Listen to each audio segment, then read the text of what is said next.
Somos roubados o tempo todo pelo Estado, mas sequer sabemos como isso acontece. Essa é a realidade do povo brasileiro, que se torna ainda mais evidente com a atual discussão da reforma tributária no Congresso Nacional. Este é o Visão Libertária, sua fonte de informações descentralizadas e distribuídas.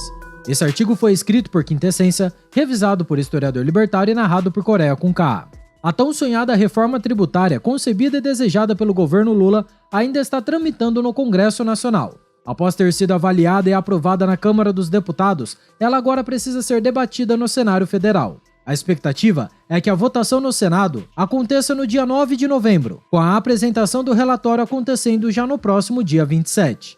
Ou seja, para o bem ou para o mal, e já vamos falar sobre isso, a reforma tributária está caminhando. O grande problema, porém, é que o povo brasileiro não faz a menor ideia do que é essa tal reforma tributária. Inclusive, o professor Frank Tavares, doutor em ciência política pela UFMG, a Universidade Federal de Minas Gerais, especialista em tributação e um esquerdista, por óbvio, também concorda com esse ponto. Nas suas palavras, o que nos chama a atenção é a falta de compreensão que a população tem em relação ao modo como funciona o nosso sistema de arrecadação de tributos. Segundo ele, isso se aplica a como os tributos são recolhidos e qual o seu direcionamento para as chamadas políticas públicas. Dada sua tendência esquerdista, Frank Tavares afirma que a tributação brasileira é injusta. Por isso, ele defende impostos mais altos sobre os mais ricos e coisas do tipo. Enfim, esse é o padrão dos economistas socialistas mainstream. Mas sim, em um ponto ele está certo. Ninguém entende o sistema tributário brasileiro. Afinal, nem os contadores e auditores da Receita Federal conseguem compreender esse manicômio tributário. E esse fenômeno também se aplica à reforma em questão. O fato é que a complexidade do sistema tributário brasileiro é proposital. Em primeiro lugar, porque quanto mais difícil for declarar e pagar impostos, maiores são as chances de os entes serem multados pelo Estado. E em segundo lugar, porque uma tributação mais complexa esconde muito bem a verdadeira carga tributária do país. A população em geral acaba não fazendo ideia de quantos impostos são pagos em cada produto. Ou dizendo de forma realista, que a maior parte do valor pago em um produto se deve aos tributos. A complexidade do sistema impede as pessoas de perceber com clareza o tamanho do roubo estatal. Com a carga tributária tão confusa, também é mais fácil para o Estado aumentar os impostos, porque esse aumento dificilmente vai ser percebido pela população.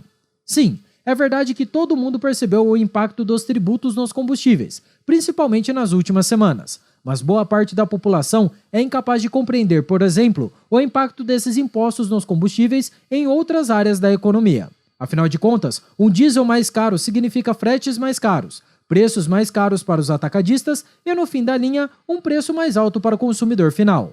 Além disso, porém, não adianta nada entender o funcionamento da máquina tributária brasileira se não podemos fazer nada para mudar esse cenário. Sim, podemos protestar e coisas do tipo, mas geralmente isso não vale a pena, por conta da questão dos incentivos. Para explicar esse fato, vamos imaginar um cenário hipotético em que o governo aprove um imposto de R$1 para todos os 200 milhões de brasileiros, para beneficiar um grupo de 100 empresários.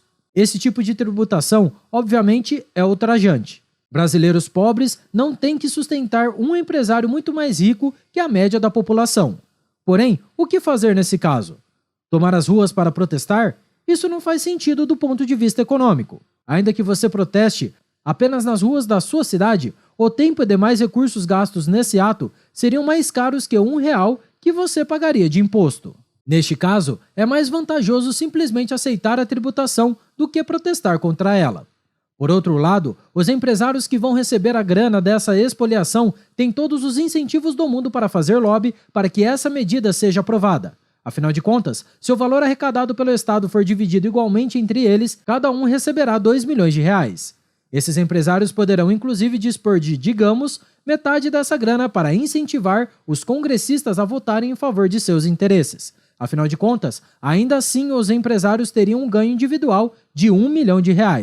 É óbvio que esse caso é bastante absurdo e extremo, mas ele nos ajuda a compreender como funciona a questão da tributação no Brasil. Existem diversas brechas e regalias que são explorados por uns poucos indivíduos bem relacionados, em detrimento de todos os demais. Esses sortudos têm ótimos incentivos financeiros para fazer lobby em favor da defesa de seus interesses econômicos junto ao governo. Eles tipicamente conseguem redução de impostos, subsídios e imposição de barreiras alfandegárias contra os concorrentes estrangeiros. Porém, eu e você, que realmente custeamos essa farra com o dinheiro dos nossos impostos, bem, nós não temos voz junto aos congressistas. E todo o esforço que possa ser feito na busca por mudar essa situação pode acabar não sendo vantajoso. O custo disso pode ser maior do que simplesmente pagar os impostos. É por isso que, ano após ano, reforma após reforma, o povo brasileiro paga cada vez mais impostos, para sustentar uma casta cada vez maior e mais privilegiada de parasitas. E esse exemplo nos mostra que os congressistas não têm bons incentivos para pensar nos trabalhadores, em geral mais pobres, que são onerados com todos os altos impostos. De qualquer forma, precisamos reiterar o ponto libertário sobre a questão dos tributos. E a resposta do libertarianismo para esse ponto é bastante simples, e provavelmente você já sabe. Imposto é roubo, sempre e em qualquer circunstância. Não importa quem cobra os impostos ou qual seja a destinação. Não faz diferença se é um rico ou se é um pobre que é extorquido pela tributação. Não importa se a maioria da população concorda ou não. Se eles acham que é ou não o custo de se viver em sociedade. E não interessa se o Estado vai tributar determinados itens que ele considera prejudiciais para a população apenas de forma educativa.